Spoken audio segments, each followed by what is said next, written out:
Hi guys, welcome to my channel. So நம்ம இன்றைக்கி என்ன பார்க்க போனோம்னா ஜஸ்டிஃபிகேஷன் சாப்டர் 251 பார்க்க போகிறோம்.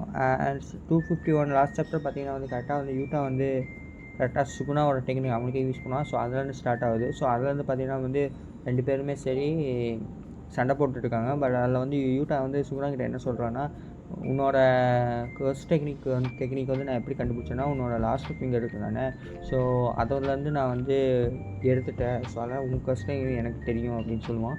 ஸோ அதுக்கப்புறம் பார்த்தீங்கன்னா யூட்டாவும் சரி யூஜியும் சரி ரெண்டு பேர் போட்டு சுகுணாவை போட்டு பொலன்னு பிறந்துட்டு இருக்காங்க. ரொம்ப பார்க்கவே எனக்கு சந்தோஷமாக இருக்குது. ஏன்னா சுகுணா இந்த மாதிரி அடி வாங்கலை, ஐ மீன் கோஜோகிட்ட அடி வாங்கினா ஆஸ் யூஸ்வல். பட் கடைசி என்ன நடந்துச்சு உங்களுக்கு தெரியும். அவன் கொஞ்ச நேரமாக ரொம்ப இதாகிட்டு இருக்கான். ஸோ இந்த இதில் பார்த்தீங்கன்னா சுகுணா வந்து நல்லா மொத்துன்னு முத்திக்கிட்டு இருக்காங்க. ஸோ அதுக்கப்புறம் பார்த்தீங்கன்னா வந்து என்ன பண்ணுறான்னா, சுகுணா வந்து ரியலைஸ் பண்ணிட்டான் அவனோட கர்ஸ் எனர்ஜி இருக்கிறனால அவுட்புட் வந்து கண்ட்ரோலர் வந்து மெங்குமி பாடியில் இருக்கிறது வந்து ரொம்ப டல் ஆகிடுச்சாமா. ஸோ அதுக்கப்புறம் பார்த்தீங்கன்னா அடுத்த சாப்டரில் பார்த்தீங்கன்னா சுகுணா வந்து அவனோட அந்த ப்ரொடெக்ஷனுக்காக வந்து அந்த ரெண்டு கையை யூஸ் பண்ணிடுறாங்க. அதை வந்து ரிலீஸ் பண்ணிட்டேன். இதெல்லாம் நான் அடி வாங்கிட்டே இருந்தாலும் சரிப்பட்டு வராது. நான் வந்து வேர்ல்டு கட்டிங் ஸ்லாஷ் போட்டே ஆகணும். அது போட்டால் தான் வந்து இவங்களை சாவடிக்க முடியும். வேர்ல்டு ஸ்லாஷிங் கட்டிங்னா நார்மல் ஸ்லைஸை விட அது ரொம்ப எப்படி சொல்கிறது, எல்லாத்தையுமே கட் பண்ணி ஒன்ஸ் கட் பண்ணிட்டு ரிவர்ஸ் தைக்கிறாரும் இதாக எல்லாமே கட் ஆகிடும். அந்த உதாரணத்துக்கு வந்து யாமியோட டைமென்ஷனல் ஸ்லாஷ் மாதிரி. ஸோ மாதியெல்லாம் அதை விட கொஞ்சம் கம்மி தான், பட் கிட்டக்கிட்ட அதே தான். உங்களுக்கு புரியுது தானே. ஸோ அதை யூஸ் பண்ணால் வந்து ரிவர்ஸ் கஸ்டிங் ப்ரொடெக்ஷன் பண்ணால் என்ன பண்ண டைமென்ஷனே கட் பண்ணுற மாதிரி தான் இருக்கும். ஸோ அதுதான் வந்து அவன் யூஸ் பண்ணணும்னு சொல்லிட்டு சுகுணா வந்து முடிவு எடுத்துட்டான். பட் இதில் பார்த்தீங்கன்னா வந்து என்ன சொல்கிறான், யூட்டாவும் சரி யூஜியும் சரி இந்த மாதிரி சுகுணா வந்து அந்த அட்டாக் அந்த ப்ரொடெக்ஷனு டிஃபென்ஸ்லேருந்து அஃபென்ஸ் போவான் அப்படின்னு சொல்லிட்டு முன்னாடியே ப்ரெடிக்ட் பண்ணிட்டாங்க. ஸோ அதுக்கப்புறம் பார்த்தீங்கன்னா அவங்க ஆல்ரெடி ஒரு பிளான் வச்சுருக்காங்க. என்ன பிளான்னா, ஒரு ஃப்ளாஷ்பேக் போகுது. ஃப்ளாஷ்பேக்கில் பார்த்தீங்கன்னா வந்து அந்த நம்மளோட சோச்சோ வந்து நம்ம யூஜிக்கிட்ட வந்து என்ன சொல்கிறோன்னா, இந்த மாதிரி மெகுமி பாடியை வந்து எப்படி வெளியில் எடுக்கலாம்னு சொல்லிட்டு ஏஞ்சலு இவங்கெல்லாம் பிளான் பண்ணிகிட்டு இருக்காங்க. ஸோ அதோட நோட்ஸ் வந்து ரொம்ப பெருசாக போய்ட்டுருக்கும். நான் வேணால் ஸ்க்ரீன்ஷாட் போடுறேன், நீங்கள் வந்து அது வீடியோ பாஸ் பண்ணிவிட்டு நீங்கள் அதை படிச்சிருப்பீங்கன்னு நினைக்கிறேன். ஸோ அதுக்கப்புறம் பார்த்தீங்கன்னா வந்து அந்த பிளான் பண்ணிகிட்டு இருக்காங்க. ஸோ அந்த அட்டாக் கரெக்டாக யூஸ் பண்ணனா வந்து மெகுமியும் சுகுணாவையும் தனித்தனியாக பிரிச்சிடலாம். ஸோ அதுக்கப்புறம் பார்த்தீங்கன்னா ஈஸியாக வந்து சுகுணாவை வந்து அடிச்சிடலாம், அந்த மாதிரி தான் பிளானில் இருக்காங்க. ஸோ அதுக்கப்புறம் பார்த்தீங்கன்னா வந்து யூஜி கரெக்டாக வந்து அந்த பிளானை வந்து எக்ஸிக்யூட் பண்ணிட்டு ஒரு சோல் அட்டாக் பஞ்ச் வந்து பண்ணுறான். வேக்கப் ஃபுச்சினோன்னு சொல்லிட்டு கத்திட்டு அவன் அடிக்கினான். ஸோ அடிக்கும்போது பார்த்தீங்கன்னா நம்ம வந்து மெகுமியோட சோலை பார்க்கலாம். மெகுமி என்ன சொல்கிறான்னா, ஐ டோன்ட் கேர் எனிமோர்னு சொல்லிட்டு கத்திக்கிட்டு இருக்கான். எதுக்கு டோன்ட் கேர் எனிமோர் சொல்லிட்டு கத்துறான்னு என்னென்னு புரியல. அதுக்கப்புறம் வந்து என்ன நடக்குதுன்னு சொல்லிட்டு அவனுக்கும் புரியல, மற்றவங்களுக்கும் புரியல. ஸோ ஏன் அவன் டோன்ட் கேர் எனிமோர்னு சொல்லிட்டு மெகுமி வந்து கத்துறான்னு சொல்லிட்டு பார்த்தாங்கன்னா, பின்னாடிலேருந்து பார்த்தீங்கன்னு வைங்க அவனோட டொமைன் இருக்கிறான. ஸோ அதை வந்து என்னமோ வந்து உடச்சிட்டு வருது. ஸோ இவங்க டொமைனுக்கு வெளியிலேருந்து ஒருத்தன் உடச்சிட்டு வரான். இங்கே வேறு யாரும் இல்லை, சுகுணா தான். சுகுணா வந்து என்ன பண்ணுறான்னா வேர்ல்ட்ஸ் கட்டிங் ஸ்லாஷை வந்து யூஸ் பண்ணிட்டேன். யாருக்குன்னா யூட்டாவுக்கும் சரி யூஜிக்கும் சரி ரெண்டு பேருக்குமே வந்து கட்டிங் இது யூஸ் பண்ணிட்டான். ஸோ கட்டிங் யூஸ் பண்ணும்போது பார்த்திங்கன்னா நம்மளோட யூஜியை வந்து ரெண்டாக பிறக்கிற மாதிரி காமிச்சிட்டாங்க. கையும் சரி காலும் சரி கழுத்து எல்லாமே கட்டாகிடுச்சு. நம்ம இந்த சைடு பார்த்திங்கன்னா வந்து யூட்டாக்கு பார்த்திங்கன்னா நெஞ்சிலேயே பிறந்த மாதிரி தான் காமிக்கிறாங்க. ஸோ எனக்கு தெரிஞ்சு யூஜிக்கு வாய்ப்பு இருக்குது உயிரோடு இருக்க, பட் யூட்டாக்கு தெரில என்ன நடந்துச்சுன்னு தெரில.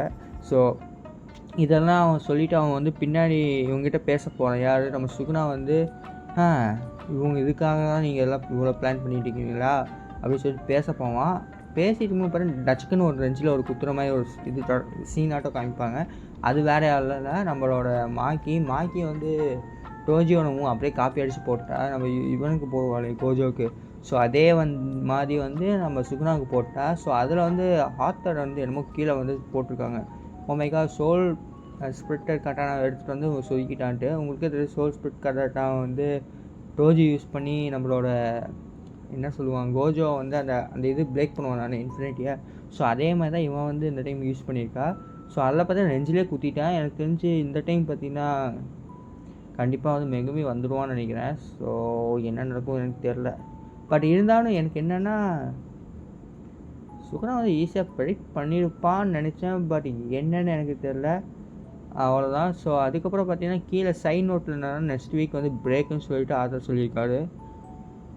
எஸ், அவ்வளோதான். ஸோ இந்த சாப்டர் வந்து அந்த சீனை கட் பண்ணிட்டாங்க. ஸோ கரெக்டாக வந்து மாக்கி வந்து அட்டாக் பண்ணுவான் ரெஞ்சில். ஸோ அதோட முடிஞ்சிருச்சு. அண்ட் அவன்லாம் எனக்கு என்னமோ என்னடா அது நம்ம கேகி வந்து சுகுணா ஃபேனு எல்லாத்துக்குமே தெரியும். ஸோ எப்படி சுகுணாவை போட்டு தள்ளி போகிறாங்க எனக்கு சுத்தமாக ஐடியாவே இல்லை. மேபி முடிக்க போகிறாங்களா என்னென்னு எனக்கு புரியல. ஏன்னா சுகுணா வந்து ஆஸ் யூஸ்வல் வந்து உங்களுக்கே தெரியும் எவ்வளோ தான் அடி வாங்கினாலும் நல்லா அடி வாங்கிட்டு இருக்கான். திடீர்னு ஒரு கடைசி சாப்டர் லாஸ்ட்டு 2 பேஜில் வருவான், அட்டாக் பண்ணுவான், மற்றவனை சாவடிப்பான், அடுத்த இது மூவ் போவான். இதுதான் வந்து கடைசி ஒரு 15 சாப்டராக நடந்துட்டு இருக்குது. ஸோ மாக்கியை வந்து இந்த மாதிரி குத்துற மாதிரி காமிப்பாங்க, சாகிற மாதிரி இருக்கும். ஒமேகா செத்துட்டான்னு சொல்லிட்டு 2 வாரம் வந்து எல்லா மக்களும் சண்டை போட்டுருப்பாங்க. அடுத்த சாப்டர் நீங்கள் ரிலீஸ் ஆகும்போது பார்த்தீங்க சுகுணா அப்படியே ஜாலியாக ஜிங்கிச்சான்ட்டு இருப்பான். ஸோ இது வந்து நம்மளை ஏமாற்ற முடியாது. ஓகே, உங்களையும் ஏமாற்ற முடியும், என்னையும் ஏமாற்ற முடியாது. நம்மளுக்கு இது வந்து நிறையா தமிழ் படத்தில் பார்த்துட்டோம். அடிக்கிற மாதிரி காமிப்பாங்க, திடீர்னு எழுந்திரிச்சுவாங்க. நம்மளுக்கு தெரியும் சுகுணா வந்து இன்னும் சாகலைன்ட்டு. பட் என்ன பிளான்னு தான் எனக்கு சுத்தமாக புரியல. எனக்கு தெரிஞ்சு கோஜா வந்து திடீர்னு இவங்க 2 பேர் சண்டை போட்டுட்டுமா பார்த்தீங்கன்னா பர்பிள் அப்படின்னு சொல்லிட்டு வந்து சண்டை போட்டால் தான் ஒரு வாய்ப்பு இருக்குது. எனக்கு தெரிஞ்சு இதுக்கு மேலே சுகுணா வந்து யாருன்னு ஜெயிக்க முடியும்னு எனக்கு தெரியல. எனக்கு தெரிஞ்சு யூட்டாவும் யூஜி இருப்பான், அவன் தான் எம்சியாக உயிரோடு தான் இருப்பான். யூட்டா செத்து போன மாதிரி தான் இருக்குது. எனக்கு தெரிஞ்சு அவன் வாய்ப்பே இல்லைன்னு நினைக்கிறேன். என்ன நடக்குதுன்னு எனக்கு சுத்தமாக ஐடியாவே இல்லை. ஸோ எனக்கு தெரிஞ்சு ஆத்தர் வந்து அகாமிகா கில்ல வந்து பெரிய ஃபேனுன்னு கேள்விப்பட்டேன், அவளுக்கு ரொம்ப பிடிச்சதுன்ட்டு. ஸோ அது மாதிரி எல்லாத்தையும் சாவடிச்சிருவாங்கன்னு நினைக்கிறேன். ஸோ அதுதான் வாய்ப்பு இருக்குது. ஸோ அதேமாதிரி உங்களுக்கு இந்த வீடியோ பிடிச்சா மறக்காம லைக் பண்ணி சப்ஸ்கிரைப் பண்ணி அப்புறம் உங்கள் ஃப்ரெண்ட்ஸ்க்கு ஷேர் பண்ணுங்கள். Okay, by.